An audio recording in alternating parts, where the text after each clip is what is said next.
Marami na rin po ang nakakapuna na mukhang totoo na nagsisimula na talaga ang gulo sa pamilyang Duterte. Sila mismo ay magkakagulo.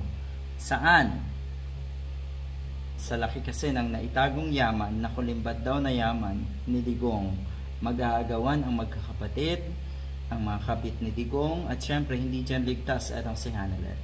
Kamakailan, nilagyan ng for sale yung bahay ni Digong.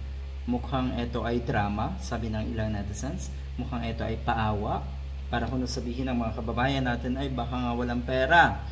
Kaya ayan, pati bahay ay binibenta daw. Pautot lang siguro talaga ito. Ito nabasa natin. Si Digong daw kasi ay nagulat doon sa balita na ibinebenta na yung bahay niya. Ito daw yung una niyang bahay na nabili. Ibig sabihin, pagkatapos na itong unang ito, marami pang sunod na binili itong si Digong na bahay dahil nga malaki ang perang nakulimbat daw. Sabi kasi ni Hanilet, ang drama ni Hanilet, masakit daw sa dibdib na every time I go inside, ako na lang ang pumapasok dyan. Eh bakit hindi niyo daw isama si Philip Salvador? Ito talagang mga netizens. Nabasa ko lang ito. Nag-aaway na ang mga Duterte ngayon dahil sa bahay at lupa. Tuluyan ng itinakwil ng anak ni Duterte, ng mga anak ni Duterte sa unang asawa nito, itinakwil na daw nila si Hanilet. At if makauwi man daw si Duterte, di na nila ito papayagan no tumira kasama si Hanilet.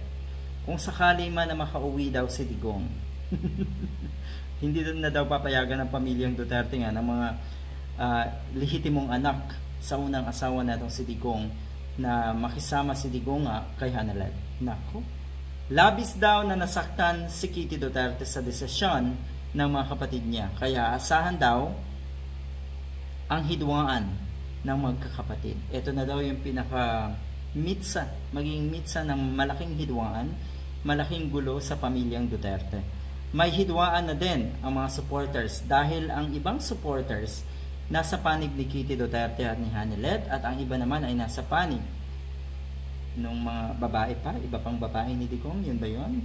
Kaya nag-aaway-away na rin daw ang Maharlika Camp at Trixie Camp at marami pang iba na kaguluhan na nangyayari sa or within DDS community.